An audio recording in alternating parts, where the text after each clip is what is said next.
No matter how much training and simulation the recruits endure, nothing can prepare them for the harsh reality of war.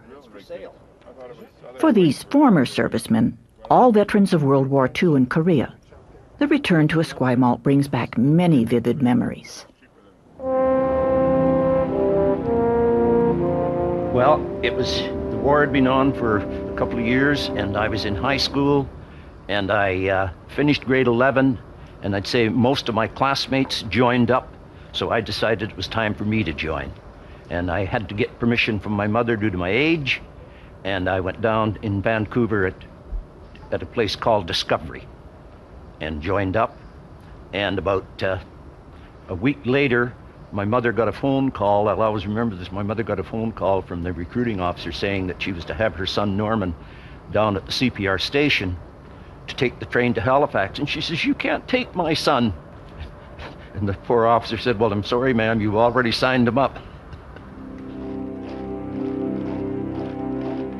Went to the station, and I knew quite a few of the people and the young sailors like myself, and I kept back from crying until I got in my berth at night. And as soon as I got in my bunk where nobody could see me, I had a good cry, because it was the first time I'd ever been away from my mother.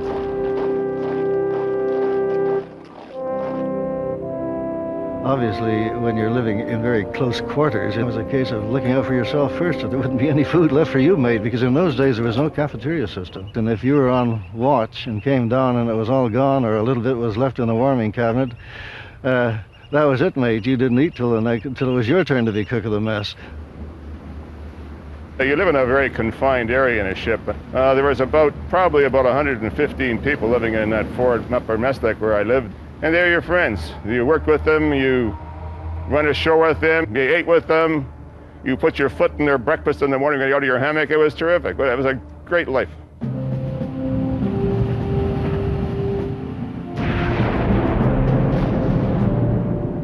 We heard a terrific, just a thump, and the whole ship just shook. And being inexperienced, I thought it was us that was hit. And it wasn't, it was just a freighter that we were escorting. It just blew up, and it was I'd say it went to the bottom in about 3 or 4 minutes.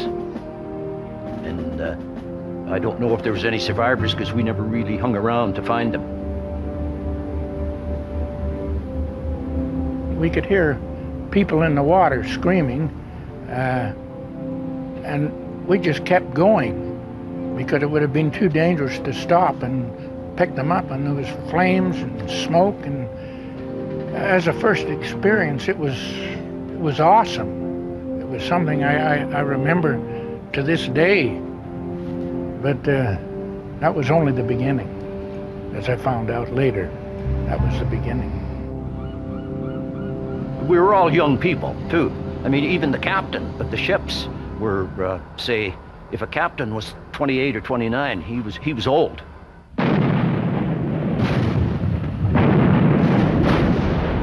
You're so well trained that you get on with the job, whatever your job happens to be. In my case, it was in charge of one of the guns, the forward guns. And you did your job there, and without thinking about anything else. You just were doing your job, and then when it was over, then is when the reaction sets in. I can recall a case when I was on the bridge, and a German plane, we were in the English Channel, and a plane came over and fired, and we all ducked down. And after the aircraft left, we all went into the mess for a cup of tea. And one of the guns crew says, "I've lost a bloody finger." And truly, one of the bullets had just taken his finger, and he wasn't even aware of it at the time. The shock. It's the old belief, no, it's not going to happen to me. You're maybe happening to somebody else, but not to me. So you focus on your job and do it. And also at that time, the general sailor didn't know. He knew he was there and he knew he was doing something, but he didn't know why or where he was most of the time. They didn't see fit to keep them informed as they do today. Communication wasn't that, didn't go down to the lower decks that much. I've learned more about where I was and why I was there by reading books since the Korean War. You could always rely on the North Atlantic to kick things up. And the weather was horrific. You'd stand watch on watch, 4 hours on, 4 off, and the impression that lasts with you is one of fatigue. You're tired. You're always tired. You want to sleep. You want to sleep. And you swear that when you get in port, the first thing you're going to do is sleep for 24 hours. But you never do. You're off to the pub usually.